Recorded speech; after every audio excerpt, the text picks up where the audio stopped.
Should I brush my hair? Okay, anytime. All right. Today is Wednesday, October 13th, 2004. I'm Kathy Bernstein, and I'm visiting with Alan Rieselbach today. This is part of a project to celebrate 350 years of Jewish life in America. And the Historical Society has undertaken to conduct community-wide interviews. Alan Rieselbach is a friend of the Society. He's been helpful to us. He's going to be an interviewer himself, and I thank you for coming in today, Alan, to visit with us and to tell us who's Alan Rieselbach. Well, first let me say thank you for permitting me to be involved in this very important project.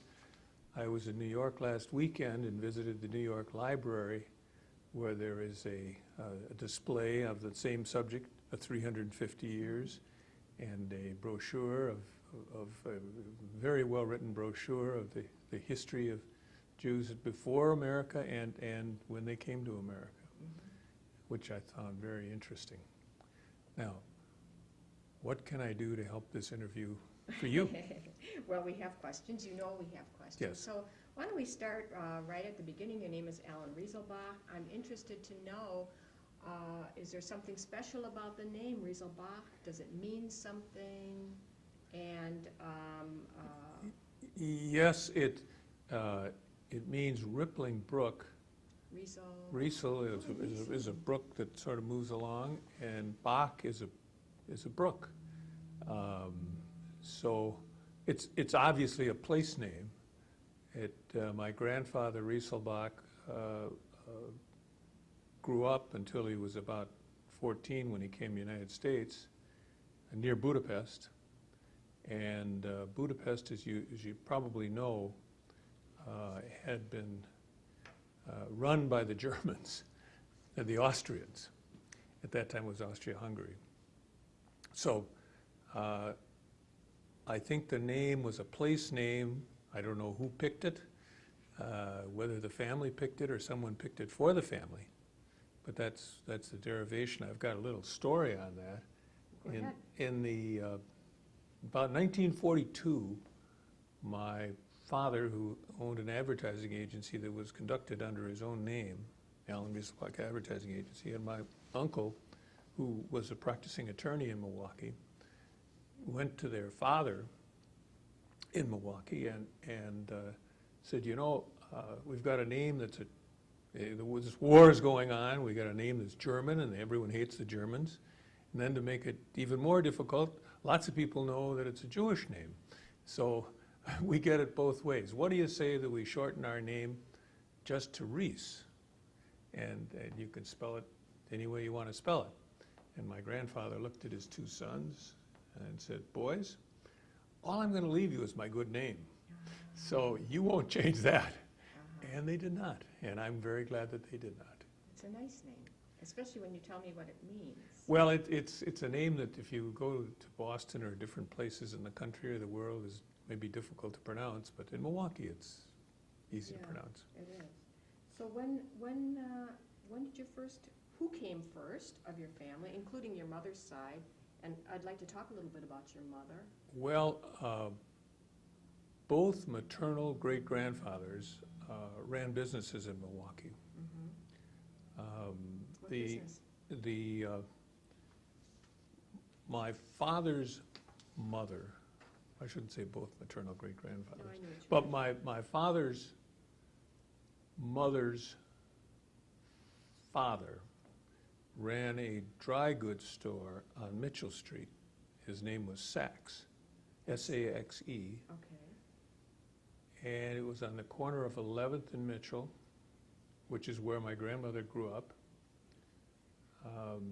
And eventually, her brother, Philip Sachs, tore down the store on the corner and owned the whole block and put up a store that eventually was occupied by Schuster's department Sure. store. I remember It's about a 5-story building or so that covers most of the block. And that was Sachs's until it was sold to Schuster's. The other, my mother's father ran a cigar factory in Milwaukee, and there's a little story about that. Okay. He was running a cigar factory in New York, and Samuel Gompers was just starting to unionize people, and the cigar makers were some of the first people unionized. So he came in to unionize the store, and my grandfather, Boren, B-O-R-U-N, said, I better get out of here. So he went to Chicago, and lo and behold, which is where my grandmother was born. And lo and behold, Gompers followed him there. So he said, I'm going to go someplace where nobody will ever find me. Yeah, I guess the socialist Milwaukee. And so he wasn't unionized here. Now, both of my grandfathers lived in Hungary, in Austria-Hungary at that time, near Budapest.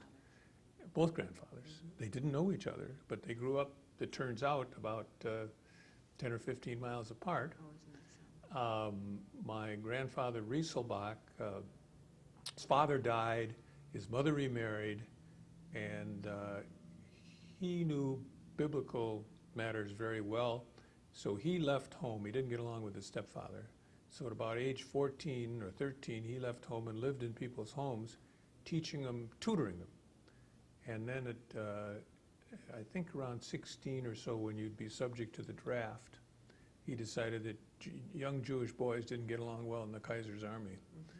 So he left. And my other grandfather, Newman, N-E-W-M-A-N, his father ran a distillery, and they were the only Jewish people living in town. Everybody else had to leave. All the rest of the Jewish people had to live outside the town. So when he became close to draft age, his father and mother sold a cow because they had a farm outside also, and he came to the United States. And they both came to Kentucky. Again, they didn't know each other. How odd is that? And, well, maybe the boats ran between Budapest and Kentucky. I mean, there may have been some people who were doing that. And then, so they both ran little stores in Kentucky. Where in Kentucky? Well, one store was in Yelvington, Kentucky, which is near, Rieselbach was in Yelvington. And I don't know where Newman was, but eventually Newman's brother lived in Milwaukee, older brother lived in Milwaukee, so he came here, and there was a big bunch of people named Newman or Traxler in Milwaukee. About what years are we talking about? Hundreds, In the 1880s, maybe. And then, see, Rieselbach came to Milwaukee, no, it would be later than that. Probably the late 1880s, probably, because my father was born in 1899. And the Rieselbach came here because he had a cousin here. And somehow or other he met my grandmother along the way and decided that she was from here, and so he moved here. So we have here. And then both grandfathers ran stores in Milwaukee. When did so then when your parents? No, how did they find out? Tell me now who got together and they realized they lived 15 miles from each other. Years later, they were sitting at our house when I was a little boy, and they were sort of comparing things, and it reminds me of an old joke I won't go into right now, but they turned out that they lived fairly close to each other. Must have been just amazed. Yeah, they were a little surprised. So what did they speak at home, do you know? Was there Yiddish or was there German or Hungarian? What did they speak? They spoke German at home, and they came here, they spoke German. Right. So this, and of course, this being a Germanic town, they were probably very comfortable. Right. Very comfortable. Right. So they prospered on Mitchell Street and elsewhere? Reasonably so. Yeah. They weren't rich, they were comfortable. And when were you born? Where were you born? In Milwaukee? Yes, I was born. Both of my parents were born in Milwaukee. I assume so. And I was born in Milwaukee. You have a brother, I see. Yes, as a matter of fact, I was born. born in the same hospital that my wife was born in 2 years later, What hospital was that? Columbia Hospital. Columbia Hospital. Right. You have a brother Richard, is he Yes. with you? Is he alive? Is he? He is alive. He lived in Milwaukee for a number of years. He lives in Madison, where he is on the faculty of the University of Wisconsin Medical School. I see. And for a dozen years or so, he was in charge of the University of Wisconsin Medical School in Milwaukee, which was centered at Mount Sinai Hospital. Right. He was the chief of whatever it is when you're the head man.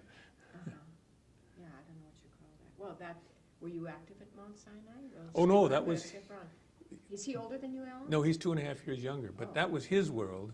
I guess I was on the corporation or something, but we decided early on that we weren't going to get in each other's hair, I see, so I didn't do that. I see. Where did you live when you were born? Where are you? Where did I live before I was born? I No, can when describe you- that very to you. What kind of neighborhood were you, where'd you live Well, as a kid? my first neighborhood, I don't remember at all, but Mhm. we lived on Bartlett Avenue in Shorewood until I was 2.5. And then when my brother was about to arrive, we moved to 3247 North Summit, which was upstairs in a duplex that my grandmother and grandfather had built in about 1921 maybe, or 22. So they kicked out the upstairs tenant and we moved in, and we stayed there until 1941 when my parents bought a house at 3460 North Hackett Avenue, Oh, nice area. and where we continued to live until I was married and went away to military and then came back here. By the way, you say your relatives built the house on Summit? Yes, my grandmother did. Your grandmother, did you ever see that book about North Point? Is that in North Point? Did you see No, it? that's not, North Point is considerably south of that. Okay, because that's 3200, is it? 3200 is between Hartford and Hampshire. Okay. It's yeah, that is- directly east of UWM. Yeah. Well, I know exactly where Hackett is because I go to Lake Park Synagogue. That's on Hackett, New Hampshire. Did your family belong to a synagogue? Emmanuel, And do you still belong to Emmanuel? no, Sinai. You belong to Sinai. What kind of Jewish upbringing did you have?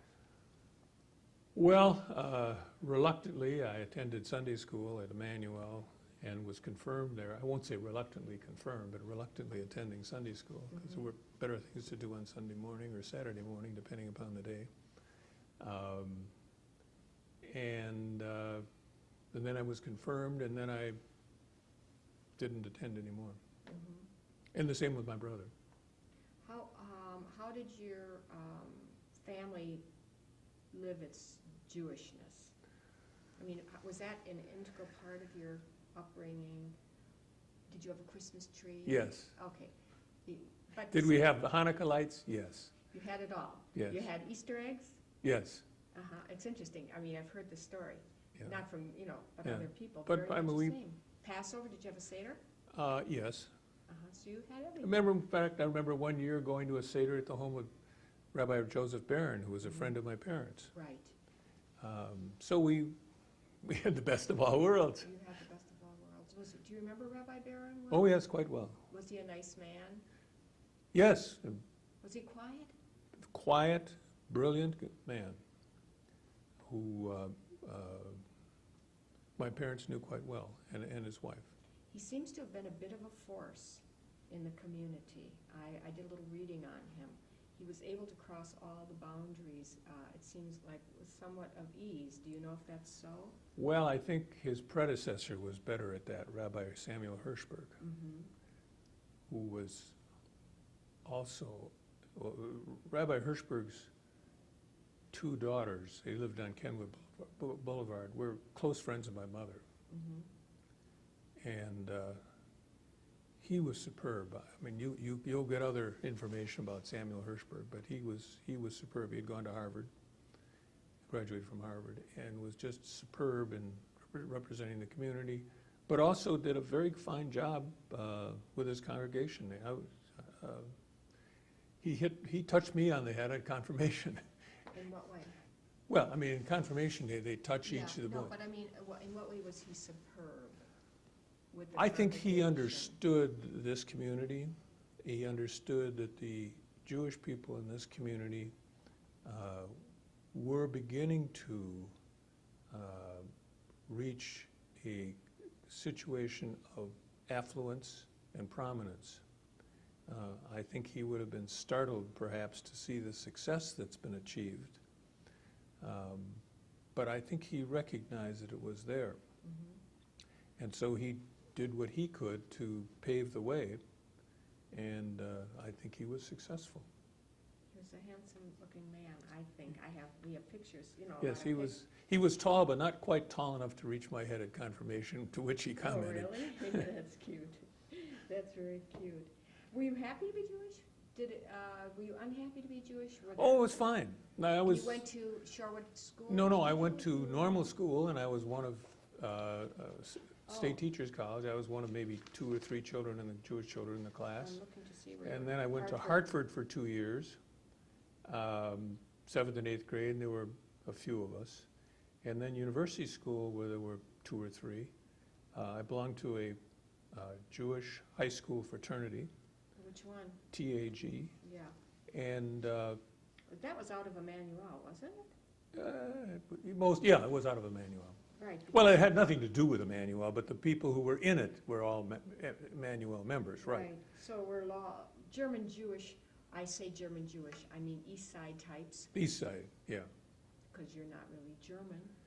Well, You're- no, not really, no. Yeah. But they were all people who lived mostly lived in Shorewood and Whitefish Bay. Uh-huh. Did you date any, okay, I'm gonna skip, did Yes. you date any West Side girls? No, It just wasn't done. I didn't know any.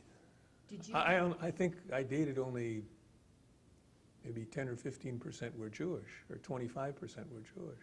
Was that an issue for your parents? They didn't, It didn't bother them? one way or If the you other. would have not married a Jewish girl, would that have been an issue? Your father cared about his name. Yeah, I think that may have been an issue. Both of my children married people who were not Jewish. Mm-hmm. And I am somewhat disappointed, but not overwhelmed, Mm-hmm. overwhelmingly so. But your parents, it would have been an issue for. It would have been an issue for my parents. Mm-hmm. Okay. You were. And I think it would have been an issue for my wife's parents. There were 4 children in the family, and they all married Jewish people. Mhm. Did you have any anti-Semitic incidents? I mean, during high school, Yeah. college, that kind of thing? Well, if you're born in 1931 and you're one of 2 or 3 or 4 Jewish people in a class all the way through high school, it's inevitable.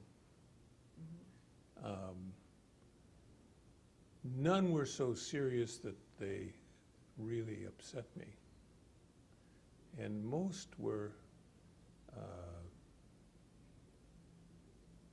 occurred with people who didn't know I was Jewish. I was going to say because, you know. And I had very, very, very few, it's hard to remember now, I'm 73 years old, Mhm. direct affronts, you're Jewish, therefore. It was things that I overheard Mhm. that bothered me, and sometimes you intervene and sometimes you don't. Right. How about as an adult? Pardon me? How about as an adult? I mean, you're No, involved in the I have not- non-Jewish world. I have not had any problem. I have been forthright about being Jewish. I was going to just ask you. We joined a congregation as soon as we moved back here after Mhm. military service. We joined a club, a tennis club that was almost completely Jewish. But our friends, I think, we joined some other club, the Yacht Club, which is not predominantly Jewish. Mhm. And I think our friends are evenly divided. We have a number of friends that are not Jewish and a number of friends that aren't Jewish. Mhm.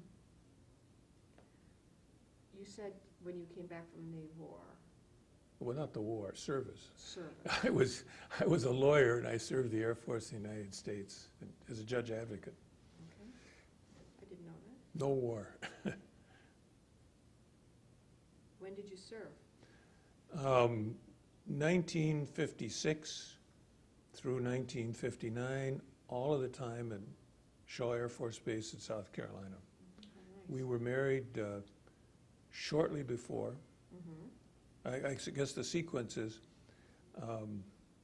I took my last exam at law school. I got married. Law school graduation then occurred, but I didn't go. I studied for and took the bar exam. Instead of getting drafted, got a commission as a first lieutenant and served as a legal officer at this one base for 3 years. We lived on base. It was not uncomfortable. What kind of cases did you have, by the way? There were 3 categories of work. One is court martials, where you defend and you prosecute, and I did some of that at that base, and sometimes I was ordered or requested to serve on other bases. There was legal affairs, where you came in and people, like legal aid, had personal legal problems and you tried to counsel them. And the third is, I was the second in rank of a group of lawyers in this office. So you served on the base commander's staff, and when the head of the office was away and couldn't attend staff meetings or couldn't take care of something, I would do that. Of the 3 jobs, which did you like best to work on? Being the general's lawyer was okay. Okay.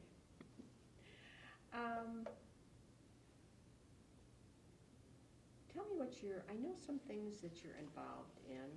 I know you care about Children's Outing Association, UPAF, the Symphony United Way, but I'd like you to talk about your non-Jewish involvement in Milwaukee. Non-Jewish involvement in Milwaukee. Or general, let's not say non-Jewish, let's say general. General involvement. Yeah. Well, I think the thing that What's your in recent years it has taken the most time has been the Milwaukee Symphony Orchestra, where I've been president and a member of the executive committee. And when were you president, or? 6 or 7 years ago, for 3 years. The normal term was 2, but I stayed on for 3. And I'm presently chairman of the Chairman's Council and on the executive committee and board of directors. How is the symphony doing these days? They need more people in the hall and more money in the coffers. But other than that, but the music is superb, absolutely superb. And there are people that are a much better judge of music than I am, like the journal reviewer, who have praised the symphony endlessly. So that's taken time. I've been involved with the American College of Real Estate Lawyers as a member of the Board of Governors. And I did that was about 5 years ago. What was your position? A member of the Board of Governors. Okay. And these are real estate lawyers selected around throughout the country. And it's frankly not easy to get into. You're invited. That has taken that's been very interesting. COA has been more my wife's affairs than I have. I mean, I've been interested, but that's something that she's been involved in, and I've kind of You're the symphony? Stayed out of the way.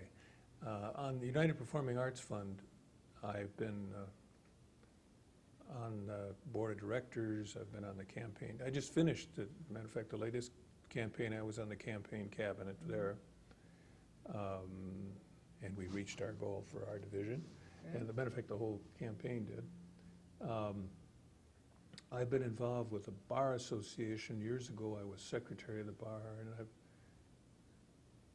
this morning's mail invited me to be a fellow of the Wisconsin Bar Association, which is senior. They invite you to do this.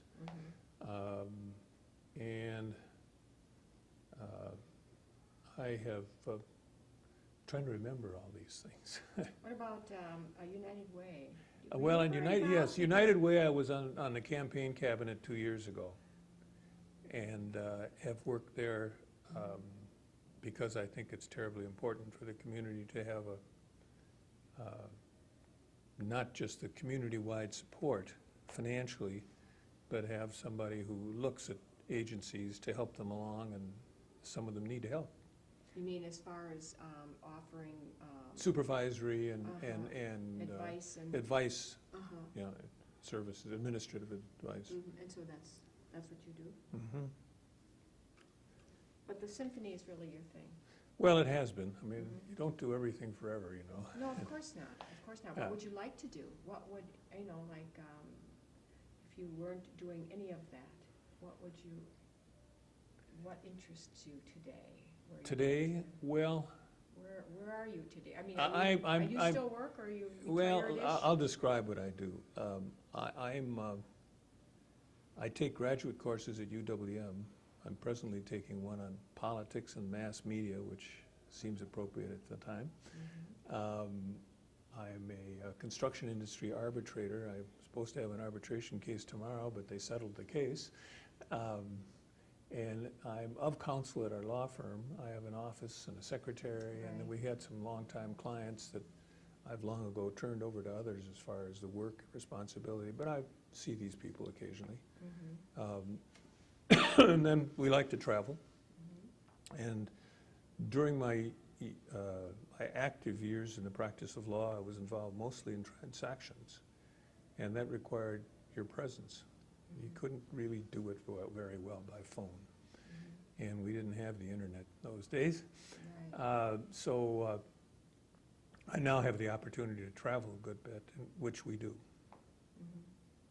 So you keep, you're a busy man. Yeah, and then I have a sailboat, and we do some other things. You do some other Lake things. Michigan, and Uh-huh. manage to stay busy.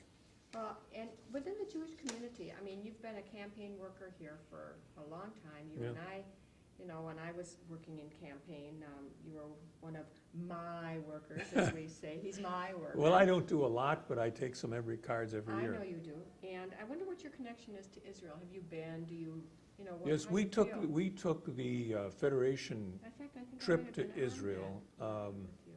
Again, I keep saying 5 years late. It's hard for me to tie things down. I understand But exactly. But it was the flight that came from, they brought an Israeli airplane in here, El Al Right, plane right, into right. We Milwaukee, did it a couple times. and flew on to Israel, which was Insane. fascinating, absolutely fascinating. Had you been before? No, had not been before.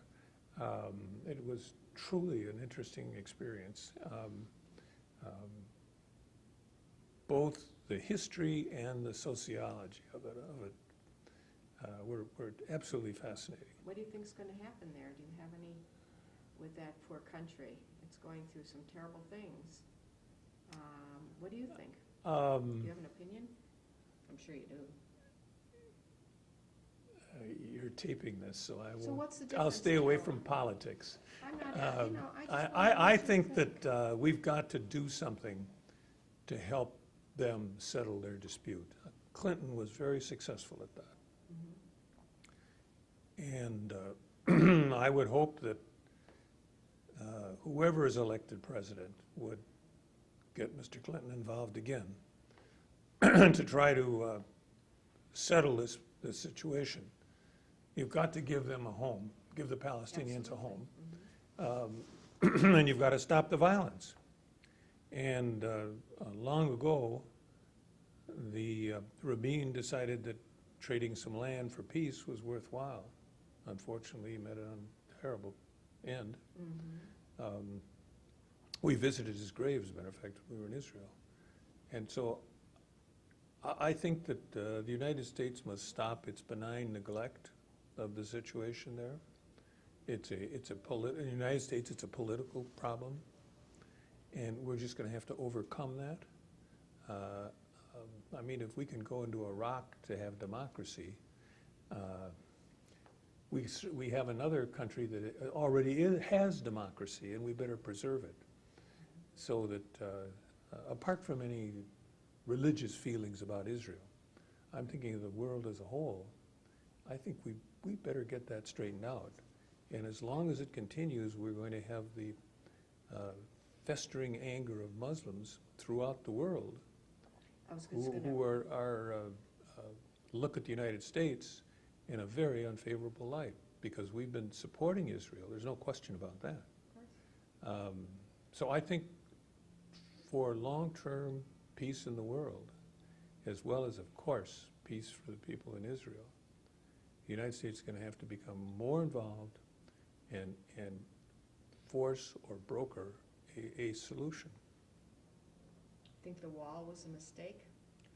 I don't know. I mean, I don't know the answer to that. I don't either. I'm wondering what you think. It's multifaceted. There's the cutting off the insurgents or the people who could come on your property, their country, and do damage on the one hand.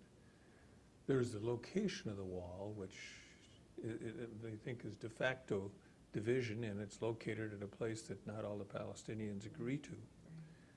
There is the very presence of a wall. Remember, there was one in Berlin. Sure. And the idea that there's a wall, people are walled out or walled in, as the case may be, I think has an strong negative emotional reaction for people. So do I think it's good? On balance, probably not, but I don't know what would be done. Everybody recognizes that the country has the right to defend itself, and they weren't killing people doing it. There's a fourth thing. In constructing the wall, they had to tear down properties of people who had lived for many years in the vicinity of the wall. So that's a fourth problem there. On balance, it probably was not a good idea to do, it seems to me, although I could see why they'd want to do it to defend themselves. Tell me a little bit about your kids. You say you have children. I don't know your children. Do they Yes, live here? Who are they? we were in New York last weekend to visit my daughter, son-in-law, and 2 grandchildren. My daughter is 47. She went to Whitefish Bay High School and Lawrence University, and then graduate work at Cornell School of Architecture. She's the program director of the New York Architecture League. She's married to an Australian she met at Cornell. He was doing graduate work also. He is a partner in an international architectural firm, Robert A.M. Stern. Mr. Stern is the dean of the Yale School of Architecture, as well as senior partner of the firm. At this very moment, my son-in-law is in an island off Vancouver, inspecting the final phases of a home, the big home that's being constructed there. He has to take a float plane to get in. But that's the kind of work he does, that federal courthouses and important things. Cool stuff. Then I have a granddaughter who's 12, going on 15, and a grandson who's 10 and fun to be with. They go to Grace Church School in New York, which is in an old Episcopal church, but the school is, well, I'll tell you a story. The son that was, when we got there was a boy staying overnight with my grandson, and they were arguing theology. And I said to Ben, well, I understand what you're saying. I'm Jewish too. He said, yeah. Ben said, looked at me and said, but I go to Hebrew school. That's cute. So this school has everybody in all colors and all races, all religions. The headmaster's from an old family in New York, but his wife is Jewish. So that's those guys. They live in an apartment in New York, a relatively small apartment. I guess it's true in all over New York. They're all small. And then my son is married to somebody he met at Cardinal Stritch College when he was there, who was, my son-in-law's father was Catholic and mother was Scotch Presbyterian, and he has no strong feelings one way or the other. My son is married to a woman from Kaukauna who was Catholic, but goes to Mass only on high holidays, her high holidays. And he's now studying accounting. He's been through the computer world and concluded that it's not something that he wants to stay with. He was doing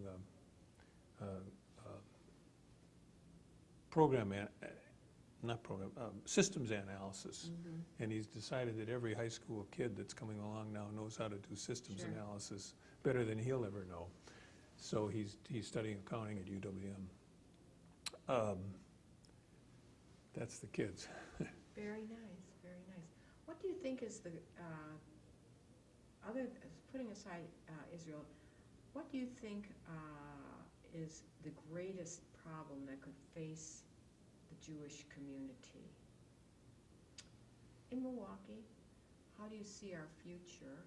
Well, you're talking about Milwaukee and not worldwide. Milwaukee and also worldwide. We talked a little bit about Israel, but let's take Milwaukee first. Do you think we have any problems here?